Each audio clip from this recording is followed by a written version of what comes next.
Inilah bentuk perkebunan terluas yang ada di Indonesia. Setiap orang pastinya mengetahui tanaman ini.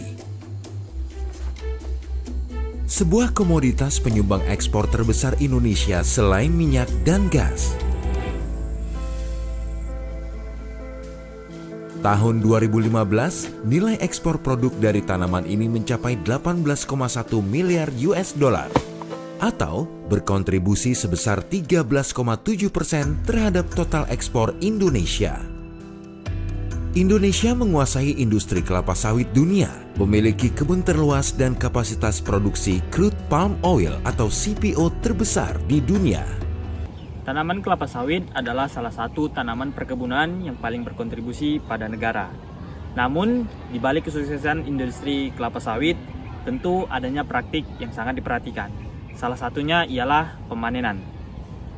Tahukah kamu, pemanenan bukan hanya sekedar memetik hasil, tetapi ini adalah tahap yang paling krusial.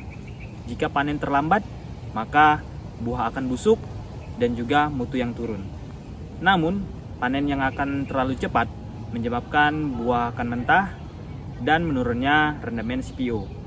Dan ini akan menyebabkan menurunnya pendapatan. Itulah kenapa pemanenan harus dilakukan dengan tepat cara, tepat waktu, dan dilakukan oleh tenaga yang ahli.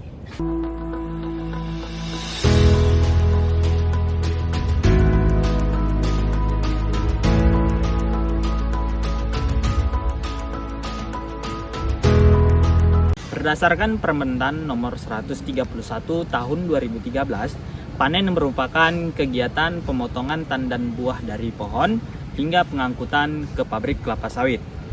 Untuk kegiatan pemanenan sendiri terdiri dari pemotongan buah segar, pengutipan brondolan, pemotongan pelepah, pengutipan atau pengumpulan hasil ke TPH, dan pengangkutan ke pabrik kelapa sawit.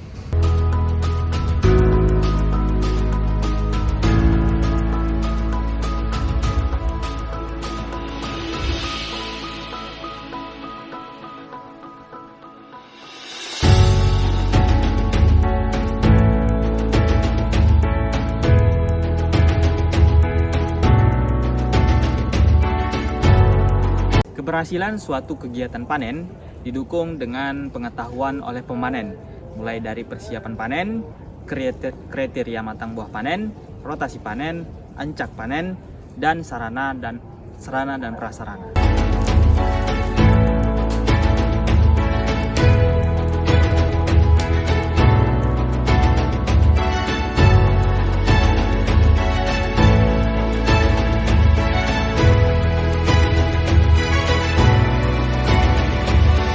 Hal-hal yang harus diperhatikan dalam memanen. Yang pertama yaitu kriteria matang buah panen. Parameter yang digunakan dalam menentukan kriteria matang buah panen yaitu perubahan warna dan jumlah brondolan yang jatuh di area sekitar piringan. Untuk proses perubahan warna itu dimulai dari proses warna hijau berubah menjadi kehitaman dan berubah menjadi orange kilat. Dan untuk jumlah brondolan yang jatuh di sekitar tanah itu berjumlah 5-10 brondolan. Dan jika berat tandan lebih dari 10 kg, maka jumlah brondolannya 2 per kilogram. Namun jika berat tandan di bawah 10 kg, maka jumlah brondolan yang jatuh 1 per kilogramnya.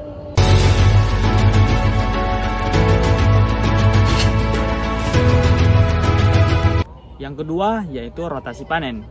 Tahukah kamu bahwa rotasi panen punya peran yang sangat besar dalam produksi buah di pohon? Idealnya rotasi panen dilakukan per 7 hari. Jika rotasi panen dilakukan dengan secara teratur, maka buah yang dihasilkan akan matang sempurna. Tapi jika rotasi panen dilakukan lebih dari 10 atau 14 hari, menyebabkan buah akan terlalu masak, jatuh ke tanah, jadi brondolan, dan menyebabkan hingga buah busuk.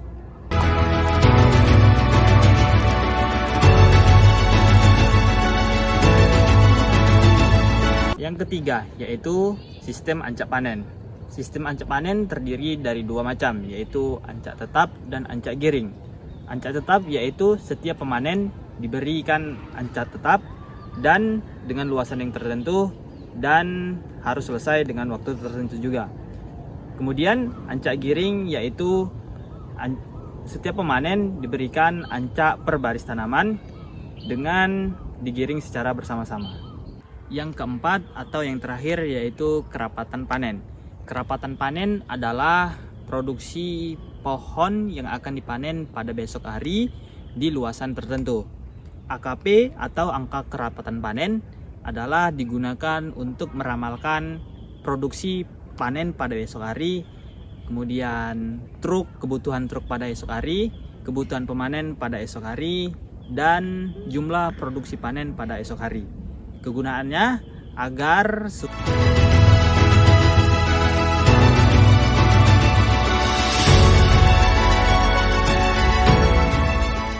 Nah, jadi itulah hal-hal yang harus diperhatikan dalam pemanenan. Pemanenan bukan hanya sekedar ambil buah, tapi pemanenan adalah ujung tombak dari produktivitas. Seperti waktu panen, anca panen, cara kerja atau teknik, hingga kriteria matang buah panen. Semuanya saling terhubung. Jika semua terhubung dengan secara baik, maka produktivitas akan meningkat. Semua elemen tersebut jika dilakukan secara betul, bukan hanya sekedar produktivitas yang meningkat, tetapi juga kesejahteraan petani akan terus berlanjut.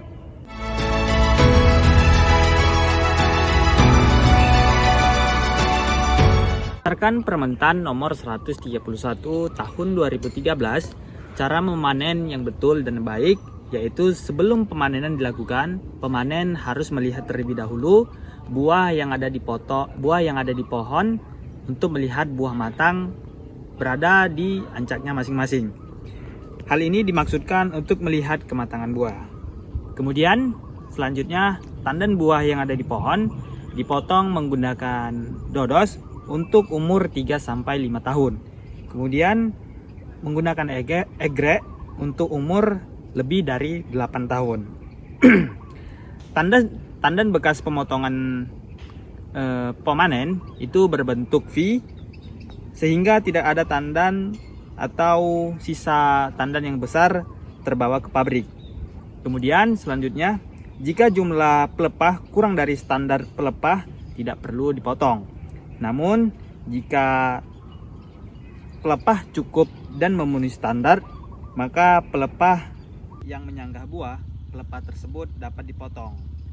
Kemudian pelepah tersebut dapat dipotong menjadi 2 bagian dan disusun di gawangan mati.